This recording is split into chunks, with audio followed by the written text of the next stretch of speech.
এরকম মাছের পাতুরি যদি দুপুরে খাওয়ার টেবিলে থাকে তাহলে খাওয়াটা একদম জমে যাবে। সো হ্যালো এভরিওয়ান, রূপালী রান্নাঘরে সবাইকে স্বাগত জানিয়ে শুরু করছি আজকের রেসিপি ভোলা মাছের পাতুরি। তো এই ভোলা মাছের পাতুরির রেসিপি আমি কিভাবে তৈরি করলাম ভিডিওটি স্কিপ না করে দেখে নাও। তো ভোলা মাছের পাতুরি রান্না করার জন্য প্রথমে আমি দেখো এত বড় সাইজের একটা ভোলা মাছ নিয়ে নিয়েছি। এবার এটাকে ভালোভাবে কেটে ধুয়ে নেব। মাছটা কেটে নিয়েছি, দেখো পিসগুলো আমি একটু পাতলা পাতলাই করে নিয়েছি যেহেতু এটা পাতুরি হবে।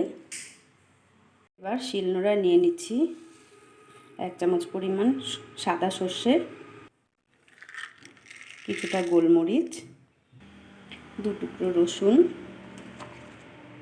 কাঁচা লঙ্কা আর একটা পেঁয়াজ। এবার এগুলো শিলনোড়া দিয়ে খুব ভালোভাবে পেস্ট করে নেব। এগুলো সব পেস্ট করা হয়ে গেছে। এবার এতে দিয়ে দিচ্ছি স্বাদ মতো নুন, হলুদ, মশলার সব উপকরণ, সর্ষের তেল,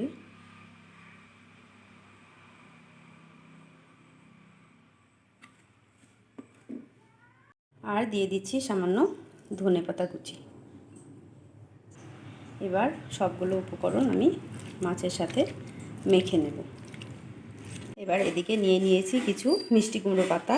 তোমরা চাইলে এটা লাউ পাতায় বা চাল কুমড়ো পাতাতেও করতে পারো। আমার কাছে মিষ্টি কুমড়ো পাতা ছিল তাই আমি মিষ্টি কুমড়ো পাতায় নিয়ে নিয়েছি। এদিকে গ্যাস ওভেনের ওপর একটা লোহার কড়াই বসিয়ে দিলাম, দিয়ে দিচ্ছি সামান্য পরিমাণ তেল। এবার একটা পাতার সাহায্যে তেলটাকে আমি ভালোভাবে ছড়িয়ে নেব। এবারে এক এক করে মিষ্টি কুমড়ো পাতাগুলো আমি কড়াইয়ে বিছিয়ে নিচ্ছি। পাতাগুলো বিছানো হয়ে গেছে। এবার প্রথমেই আমি কিছু মশলা এতে ছড়িয়ে দেব।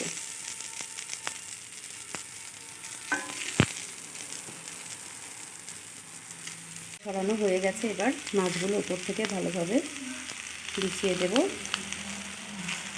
দেখো মাছগুলো খুব ভালোভাবে আমি বিছিয়ে দিলাম। এবার উপর থেকে আরও কয়েকটা মিষ্টি কুমড়ো পাতা দিয়ে আমি ভালোভাবে ঢেকে দেব।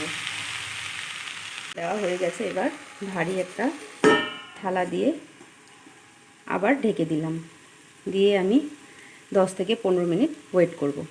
এক্ষেত্রে গ্যাসের স্টিম লো থাকবে। 15 মিনিট হয়ে গেছে। এবার আমি ঢাকা খুলে দেখে নিচ্ছি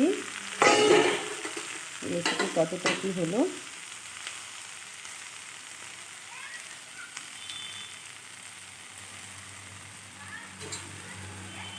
কত সুন্দরভাবে মাছটা সেদ্ধ হয়ে গেছে, রেসিপি তৈরি হয়ে গেছে। তো ফ্রেন্ডস, তোমরা কে কোথা থেকে আমার এই রেসিপি দেখছো অবশ্যই জানাবে। আর ভালো লাগলে তোমরাও একবার এরকমভাবে রেসিপি ট্রাই করে দেখো, আশা করি ভালো লাগবে। আমি একটা একটা করে পাতা সরিয়ে নিচ্ছি। পাতাগুলো সরানো হয়ে গেছে। এবার আমি সামান্য পরিমাণ সর্ষের তেল ছড়িয়ে নামিয়ে নেব ভোলা মাছের পাতুরি।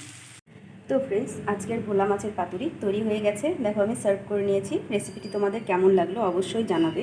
আর ভালো লাগলে লাইক কমেন্ট শেয়ার করে অন্যদেরকেও দেখার সুযোগ করে দেবে। এরকম নিত্য নতুন রান্নার রেসিপি দেখতে চাইলে আমার চ্যানেলটিকে সাবস্ক্রাইব ও ফলো করে দিও। আজকের মতো এই পর্যন্তই। নেক্সট কোনো দিন অন্য কোনো রেসিপি নিয়ে তোমাদের সামনে হাজির হব। সবাই সুস্থ থেকো, ভালো থেকো। নমস্কার।